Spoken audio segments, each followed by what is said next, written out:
তিনি একজন আইনজীবী, আছে বারেট ল ডিগ্রি। তবে আইনজীবী হলেও নিঝুম মজুমদারের কথাবার্তায় থাকে গেয় ধরনের হুমকি। টকশোতে এসে প্রকাশ্যেই অন্য বক্তাকে গালিগালাজ করেন, মারধর করার হুমকি ধামকি দেন। বড় গলায় সেসব আবার বলেও বেড়ান ফেসবুকে। বৈষম্য বিরোধী ছাত্র আন্দোলন যখন মাঠে, সে সময় নিঝুম ফেসবুকে পোস্ট করেন ধূপধাপ ধূপধাপ, অর্থাৎ ছাত্রদের মারার হুমকি। নিঝুমের সঙ্গে আওয়ামী লীগের কোনো সাংগঠনিক সম্পর্ক কখনো ছিল না। এই দলটির পক্ষে অনলাইনে যারা সোচ্চার তারাও তাকে তেমন একটা পছন্দ করেন বলে জানা যায় না। আওয়ামী বিরোধী শিবিরে তিনি মারাত্মক সমালোচিত ব্যক্তি। অনেকে ব্যঙ্গ করে তাকে হারপিক মজুমদার বলেন। সম্প্রতি একটি অনলাইন টক শোতে সহ আলোচক সৈয়দ আব্দুল্লাহ তাকে হারপিকের বোতল দেখান। এই হারপিক নামের কাহিনী কি?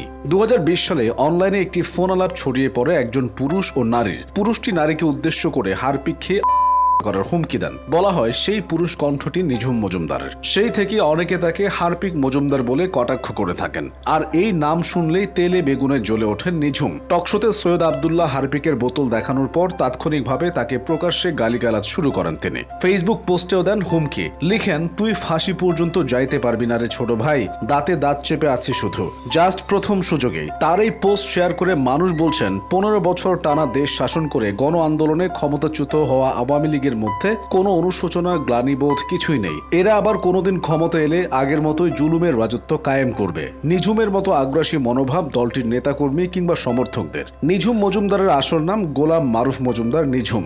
বাবা বাংলাদেশ সুপ্রিম কোর্টের একজন প্রথিতযশা আইনজীবী। গত 40 বছর ধরে তিনি আইন পেশায় জড়িত। 2 ভাই ও 3 বোনের মধ্যে নিঝুমের অবস্থান তৃতীয়। তার রাজনৈতিক জীবন সম্পর্কে খুব একটা তথ্য মেলে না। কোথায় কবে জন্ম সে তথ্য জানা যায় না। নিঝুমের নিজের ভাষ্য অনুযায়ী তিনি এসএসসি এবং এইচএসসি পাশ করেছেন Dhaka residential model school and college থেকে। 2003 সালে ইংল্যান্ডে যান পড়াশোনা করতে। ইউনিভার্সিটি অফ লন্ডনের অধীনে ডিপ্লোমা ইন ল এবং পরে এলএলবি করেছেন। পরে ওয়েলসের গ্লিন্ড্রো ইউনিভার্সিটি থেকে এমবিএ করেন। নিঝুম প্রথম আইন পেশায় যুক্ত হন অস্ট্রেলিয়ার নিউ সাউথ ওয়েলসে। পরে নিউজিল্যান্ড হাইকোর্টে সলিসিটর হিসেবে তালিকাভুক্ত হন। যুক্তরাজ্যেও আইন পেশায় নিয়োজিত রয়েছেন তিনি। তার স্ত্রীও পেশায় একজন ব্যারিস্টার। এই দম্পতির রয়েছে 1 পুত্র এবং 2 কন্যা সন্তান। দীর্ঘদিন যুক্তরাজ্যে বসবাস করায় সে দেশের নাগরিকত্ব পেয়েছেন নিঝুম। ধরে রেখেছেন বাংলাদেশের নাগরিকত্ব। বাংলাদেশে যুদ্ধাপরাধীদের বিচার চলাকালে নিঝুম অনলাইনে নানা পোস্ট দিতে শুরু করেন। এই বিচার নিয়ে তিনি 3টি বইও লিখেন। 2018 সালে প্রকাশিত হয় 71-এর ঘাতকদের বিচারে মুসলিম আইডেন্টিটির অপব্যবহার। 2020 সালে আসে আন্তর্জাতিক অপরাধ ট্রাইব্যুনাল, বিবাদী পক্ষের অদ্ভুত সাক্ষীগুলো।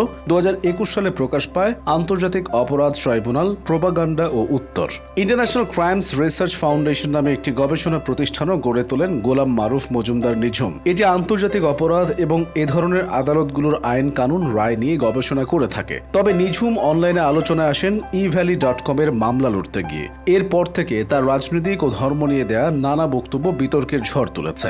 সম্প্রতি অন্তর্বর্তী সরকারের প্রধান উপদেষ্টা মোহাম্মদ ইউনূস এবং তার সরকারের সদস্য, বৈষম্য বিরোধী ছাত্র আন্দোলনের আহ্বায়ক হাসনাত আব্দুল্লাহ এবং তার সঙ্গীদের বিরুদ্ধে আন্তর্জাতিক অপরাধ আদালতে একটি অভিযোগ জমা দেন তিনি। সিলেট সিটি কর্পোরেশনের সাবেক মেয়র আনোয়ারুজ্জামানের করা এই অভিযোগে আইনজীবী হিসেবে আছেন নিঝুম। আওয়ামী লীগ সরকার পতনের সময় নিঝুম ঢাকাতেই ছিলেন। তখন ফেসবুকে কোনো পোস্ট করেননি। পরে যে কোনোভাবে দেশের সীমানা পেরিয়ে যুক্তরাজ্যে পাড়ি জমান। ফের সরব হন ফেসবুকে। বর্তমানে লন্ডনে অবস্থান করা নিঝুমের নামে কোটা সংস্কার আন্দোলনের সময় ঢাকা বিশ্ববিদ্যালয়ের শিক্ষার্থীদের উপর হামলার ঘটনায় একটি মামলা রয়েছে।